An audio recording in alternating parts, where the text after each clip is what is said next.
Good evening, folks. Tonight we are discussing and looking back at the Springboks versus All Blacks in the 2023 Rugby World Cup. Tonight I've got with me two guests, two gentlemen that's well versed in the rugby, and we're gonna discuss the Springboks versus All Blacks. But first of all, I just want to introduce to you guys to Kyle. Welcome, Kyle. And Welcome. Thank you, David. no, thank you. And then I want to introduce you guys to Dale, who's also a sports fanatic and also a rugby player. Dale, I didn't ask you this question, but who do you support? Are you a Springbok supporter? Oh, my blood is green, brother. Full on Springbok. I had to make sure. I only acknowledge the Springbok. That's it. Great. That's great stuff. Okay, so guys, tell me quickly, where were you guys on Saturday evening at 9 o'clock? Just give us an idea where you were and how the vibe was. I was at Canal Walk from 3 o'clock already. It was actually a nice vibe building up to the game, and it was electric, like being amongst different people. I think that was something that I wanted to experience instead of watching it all. So that for me, the standout was singing the national anthem together. I literally had goosebumps. Everyone singing in one accord. I cried. Not for that. I cried actually when Cheslin Colby was crying. Okay. That was sad because for me, at the end there, that was very sad. When you won, it was like just a big relief moment, and everyone was screaming, shouting, dancing. It was just crazy in Canal. Okay, but it was the best vibe, one of the best vibes I've ever experienced. Yeah. If I can just comment on that, Kyle. When I saw a video on Twitter actually of I think the final second before Wayne Barnes blew, and the eruption that happened at Canal Walk. I don't think I've ever seen Canal Walk like that before ever. So to be part of it, I don't know how that must have felt. Yeah. I'm sure must have been a great experience, that atmosphere. That feeling is like it was adrenaline. I don't know what I saw on YouTube. There's a video. Me and Gershon was throwing the chairs in the air like this, punching it. Like I don't know, but it's just like a passion. The guy next to you don't even speak. I know you or behind you. You hug him, you might kiss him because that feeling. It's amazing. I hope it wasn't on the lips, eh? Yeah. No. I was watching with friends, fellow rugby fanatics. I think you can't watch a game like that with people that aren't fanatical about the game, because they just won't understand your emotions you're going through in that moment watching that game. So I was with a group of friends, and I had my siblings with me as well. And yeah, I don't think I've ever been so tense and stressed about the game ever. I was actually telling a colleague today, the Sunday morning I woke up, it felt like I was part of that game. Like I was feeling, I felt pain in my body. I don't know from what. I don't know. It felt like I was playing the game with the box, because I was on such a high that was just crazy. That game was just had me. I think I was way too into that game. Yeah, no, great stuff, guys. Great stuff. Yeah, look, I made a tradition for myself to always go to Canal Walk. I can remember in 2007, I went to Canal Walk for the Springboks England final, as well as for the 2019 final, as well again Springboks England. And this year, my plan was to go again to Canal Walk because I saw myself being there. Unfortunately, with having now kids and and all those things, my wife, she asked me to watch the game here at home because to be there so late at night at Canal Walk. But I had a couple of friends over. We had a nice braai, and yeah, we had basically like a rugby party. Yeah, but it was nice. It was nice. It was excellent. It's always a big occasion, and you never know when you will see it again, man. So you must have like something that's like momentous and something that you can think back on in over the years. But we were lucky to have it now twice in a row. No? We spoiled. Yeah. If you are an ordinary guy like me and would love to start a YouTube channel allow me to plug you and introduce you to TubeBuddy. I'm a true testimony of what TubeBuddy can do to help aspiring YouTubers. In no time, I managed to achieve 1,000 subscribers and 4,000 watch hours, all due to the help of TubeBuddy. So if you're interested and need some assistance to grow your YouTube channel and be a YouTube superstar, you can find the link to TubeBuddy in the description of this video below. Okay, so what do you guys think about the Springboks performance this past weekend against the All Blacks? We were, first off, I was very surprised in the way we dominated them in terms of, like, I liked the way we were kicking, and just it felt like we were in control. But especially after the yellow card, it's like that relief, that tense feeling went slightly a bit away. But second off, I was very nervous because it was like the All Blacks came out to prove us something, and it was very, very, very, very tense. So I think we had not the best performance, but at the end of the day, it's the result that matters. And to think we didn't score a single point in the second half, so it was good on the Springboks. But first half, very good. Second half, our defense basically won us the game. Peter Steve the toy. Yeah, I've never seen someone tackle. Yeah, his nickname is Spear, but the way he tackled guys, Yeah, no, he was a beast this past weekend. He was a beast. Yeah, I think from my side, the Springboks game plan in the beginning was brilliant. They put the All Blacks under so much pressure. They tried to compete at the line out. Poor Cody Taylor, he didn't know where he was. The Springboks competed, but I think where the dynamic of the game changed is when Bonk got injured and when Dion Fourier to come on, and you could see that the Springboks defense was there. But the set piece wasn't that dominant, man, as we expected it to be. The lineout wasn't that crisp, and the All Blacks started to use their lineout as a platform to attack from. And also, I think they stole 4 balls from our lineouts, putting Dion Fourier under pressure. Yeah, but it was awesome. I think on that note, I think that also affected the Springboks tactics, because I don't know if you noticed, in the first part of the All Blacks didn't kick for touch. They tried to kick infield. So they didn't want us to get line-out ball. And then when Bongi went off, it's like they wanted to kick everything out, because they almost like they knew if it's our line-out, they're going to get it. And I don't know if I was the only one noticing Cody Taylor threw skew whole game. He was throwing, like, I don't know how the refs or linesmen didn't see it. For me, I felt like he was throwing skew the whole time.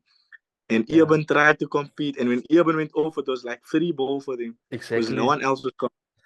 That's right, 100%. So from my side, I think I was thinking today, and I think the red card, I think it changed the other box. Probably wanted to play that game, because I think one of the most dangerous teams when they're down to 14 men is the All Blacks.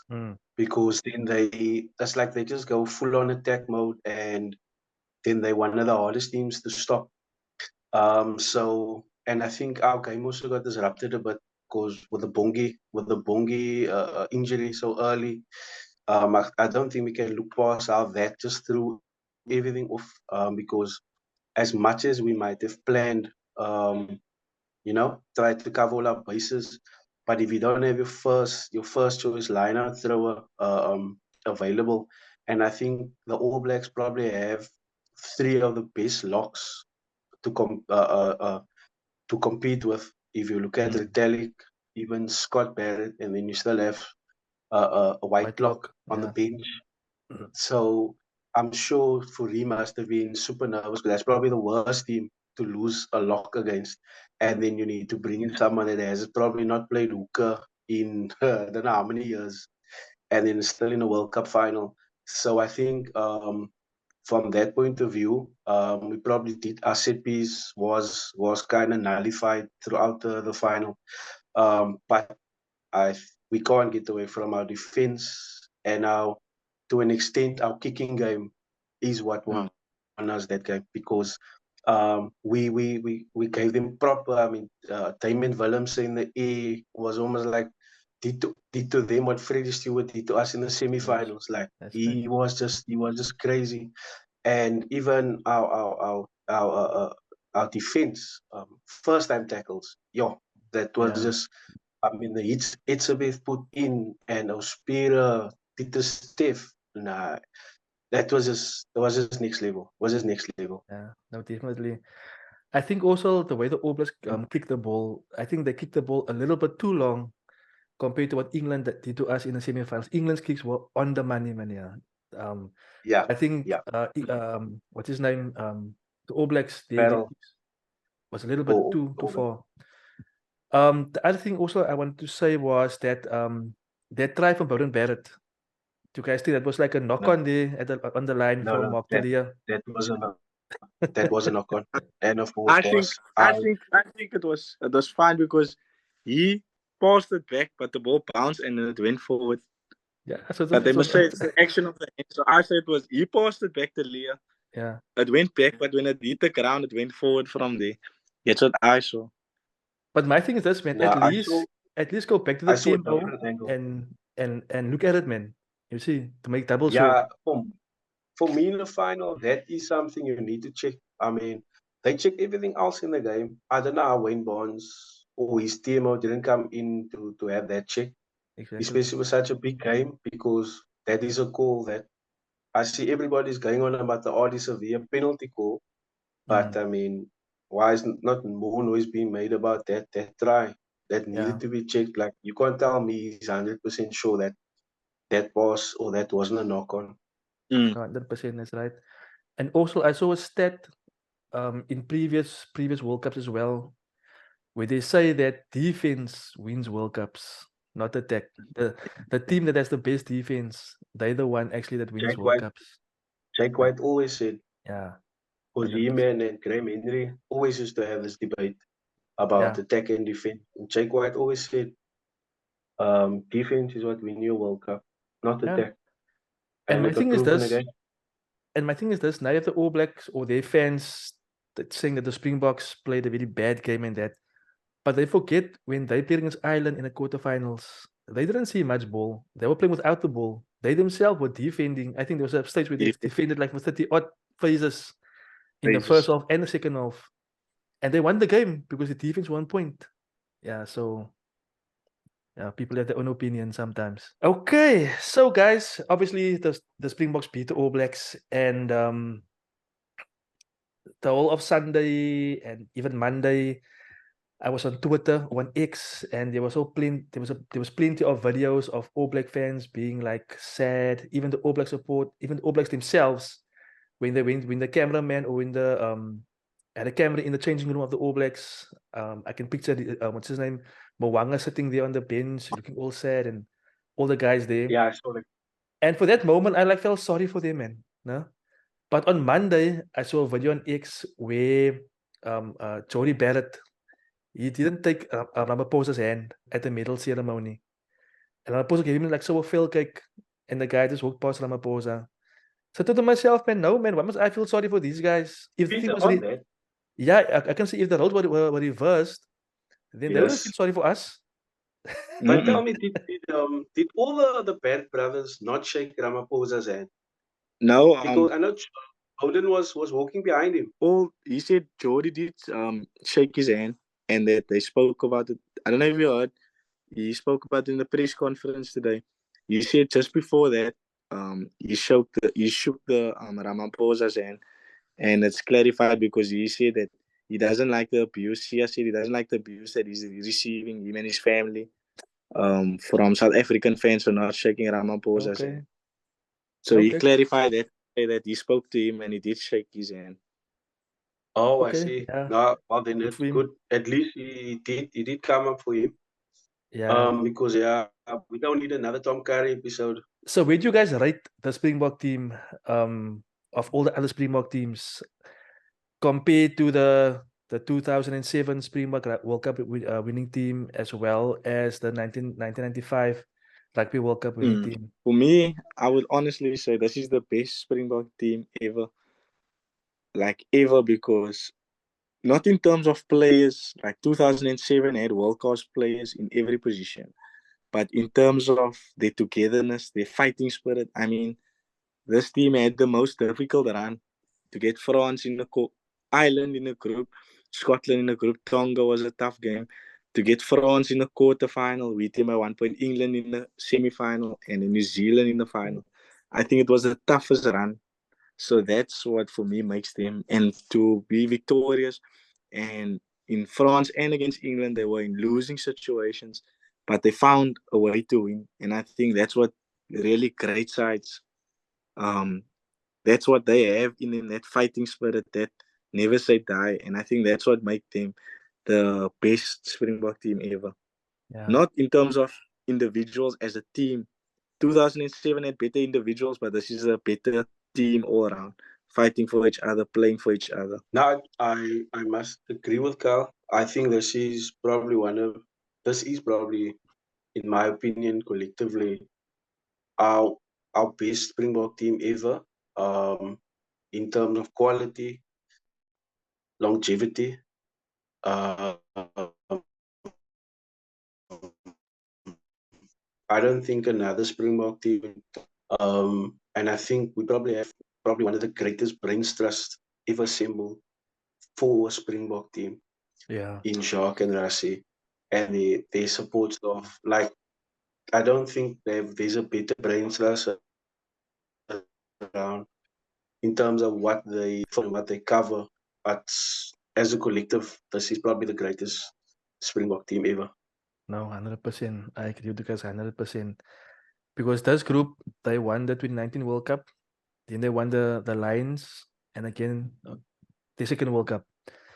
Yeah, they were just brilliant. If I think back on the 2007 Rugby World Cup team, they won the Lions, yes, and they won 2007, but they couldn't follow it up in 2011 to win that World Cup.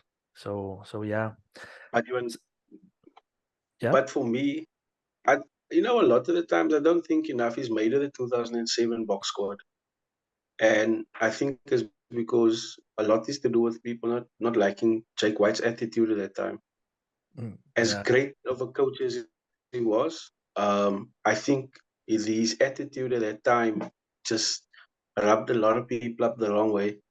Because I think if he had stayed, and I think that's what Rassie got right in asking for continuity after 2019 to stay on and Jacques to stay on, I think he could have gone back to back. I think that's a very good point you're making there. If he was given the opportunity, then he might have done something great there with that team. If you are an ordinary guy like me and would love to start a YouTube channel, allow me to plug you and introduce you to TubeBuddy. I'm a true testimony of what TubeBuddy can do to help aspiring YouTubers. In no time, I managed to achieve 1,000 subscribers and 4,000 watch hours, all due to the help of TubeBuddy. So if you're interested and need some assistance to grow your YouTube channel and be a YouTube superstar, you can find the link to TubeBuddy in the description of this video below. My next question is, where to from here for the Springboks? I looked at all the guys' ages, and the current guys that's in the team, they're all about so in the early 30s. Guys, I think the majority of them are 31, 32, which will take them to 36, 37 at the next World Cup, which in my view is like old to compete at a high level. Maybe guys like Kitsov can maybe still be there, one or two of the forwards. I think Kitsov is probably prime age to continue. Malcolm Marx should still be there. Frans Malherbe. I think Bongi could probably still do another. Our locks could still have another World Cup in them. Yeah. I think Vali's done. He's done. Yeah, he's finished. I don't know. I think Damien the Allender might also not make another World Cup. He is over 30 already, if I'm correct. I think Jesse Krill's actually, surprisingly, he's not 30 yet. He's 29. Okay. So, I mean, Jesse Krill could probably be around for his seniority and defense, add that layer of just maturity. I think could still make it? Yeah. Yeah, I think I'm also quite young still. Mampinch is done. He's done. Yeah, he's done. He's 30 odd. Yeah. Gaza, but I think Gaza, Kurtley Arendse would still be there. Keslin is 30 now. Yeah. Yeah, But I think it's I think Chetan important. will be lucky if he makes it. But I think it's important now to blood new players, especially maybe new couple of new locks to bring the younger guys in. I think those bulls locks. Definitely, yes, definitely. To bring them in. I know that Ireland is coming next year for a 3-test match series against the Springboks. And Ireland, the Boks are number 1, Ireland number 2. So it's going to be a huge series against Ireland next year. And I think that will be a very good opportunity to bring in 1 or 2 fresh youngsters in the team. See the rumor that Dwayne Vermeulen might be heading to the Stormers on a Oh. short-term deal. I saw that, yes. I saw that. But they say he's going to come in as like a player coach. Player Yeah, coach. that'll be a masterstroke actually to blood a guy like Evan Roos as a future number 8 for the Boks. Sorry, I don't think Dwayne. I think he's gonna be the defense coach after Nina, because I don't know if you saw the team photos, the management photo that the Springboks took, and then Dwayne was in there. I don't know if you guys saw that. There was I a didn't picture see that that they, actually. I after didn't the see game, that. they must took that pictures. So there was a picture with all the management. So they said backroom staff, and then Dwayne was also with him in that Okay. picture. He's being touted as a future defense coach. Guys, thank you very much for your time, for the discussion. It was lovely having you guys here. I hope we can do it again soon. Maybe for the URC and for Definitely, other yes. games coming up. Yeah. For those who like this video, please click the like button, subscribe to my channel, and I'll catch you guys on my next video.